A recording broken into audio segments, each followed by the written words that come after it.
Welcome back. I'm Sean again, and we're still on Module 1. We're going to start into our history of different kinds of designs out there.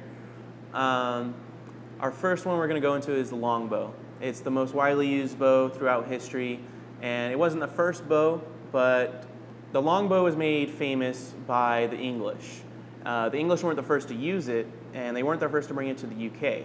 The actual first people in England to use the longbow was the Welsh, but over time, the English are the ones who perfected it. They came up with curing woods for over 4 years and different processes that helped harden the woods and make them really strong. Some of the English longbows were said to have been up to 150 draw weight. There's many accounts where people test firing arrows at close range. An arrow has penetrated 4 inches deep into a solid wood door. So you can imagine they had a lot of power back then. Now, the longbow, though it was used for hunting, it wasn't initially designed for shooting arrows straight down the field and hitting a target. It was originally designed so that way you could shoot arrows long distance by shooting them high into the air and creating an arc. And what that developed was the actual broadhead, which acted as a large weight. So what the longbow would do is fire the arrow up into a high arc to overreach any castle walls.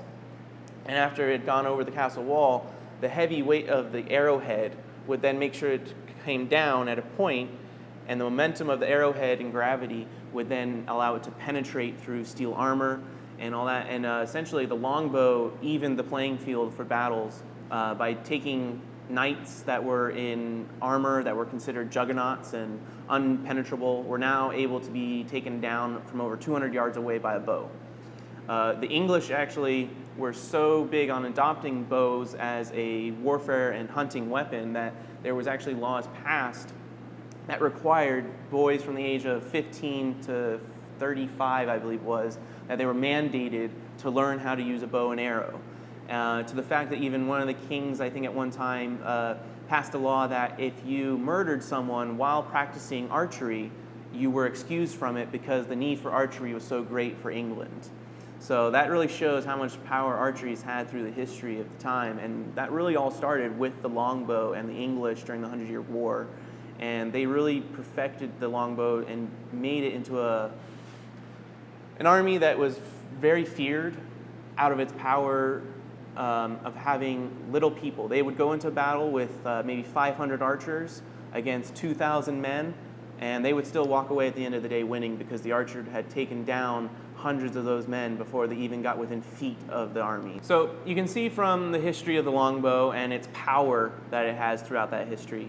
It's a very formidable weapon, but there have been advancements in archery that made the bow more compact, less weight, and just more accurate. So we're going to go into more of those designs as we go on. And so you can really decide if you want to make other kinds of bows outside of the projects we do in this series, this is going to allow you to pick a design for yourself. And the great thing with longbows is there is so many different kinds of longbows out there that you can make. There's Mulgebeck, there's the English kind of standard bows. I mean, there's literally hundreds of ways you can make a longbow. What first came around was the recurve bow. Now, the recurve bow that we know nowadays is usually a takedown iteration of it, which is a bow that's broken into 3 parts and screwed together once you need to use it.